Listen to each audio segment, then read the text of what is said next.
Alors on passe maintenant à la recherche du vecteur position OM. D'accord? Alors par définition, le vecteur vitesse, c'est la dérivée du vecteur position. Alors on en déduit que dx sur dt égale vx.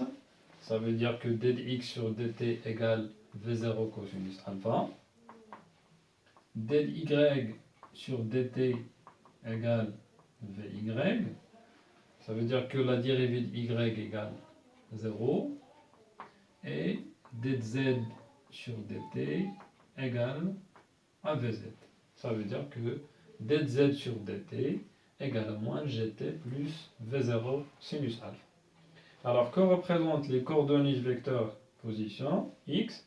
Alors, ils représentent les primitives, ou bien par intégration, des coordonnées du vecteur vitesse. Alors, quelles sont les coordonnées du vecteur position? Alors, x, évidemment, c'est la primitive de cette expression. V0, c'est une constante. Alpha, c'est l'angle de tir, c'est une constante.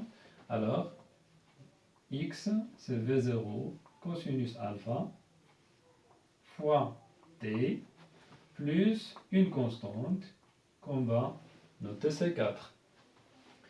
Y, puisque la dérivée de y égale à vy, donc c'est 0, alors y égale une constante qu'on va noter C5. Alors z, c'est la primitive de moins gt plus v0 sinus alpha. V0 toujours c'est une constante, c'est une valeur de la vitesse initiale. Alpha c'est une constante.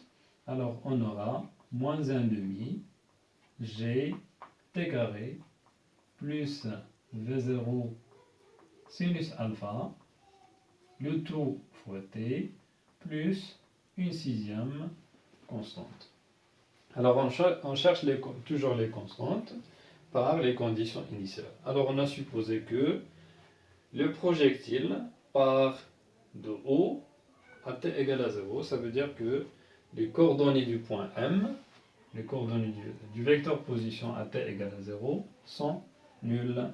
Alors le projectile était au point O, ça veut dire que C1 égale 0, parce que C1 c'est x0. Y0 c'est 0, bien sûr c'est, voilà, c'est 4. Y0 c'est 5, c'est 0 aussi. Alors C6 ou bien Z0 égale à C6 égale 0. Alors si je remplace C4 par 0, C5 par 0, C6 par 0, on aura par conséquence un mouvement qui est uniforme,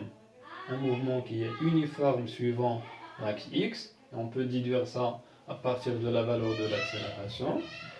Et que le mouvement ne s'effectue pas suivant l'axe y, parce que y égale 0, alors le mouvement se fait dans le plan OXZ. D'accord? Alors on passe maintenant à l'équation de la trajectoire.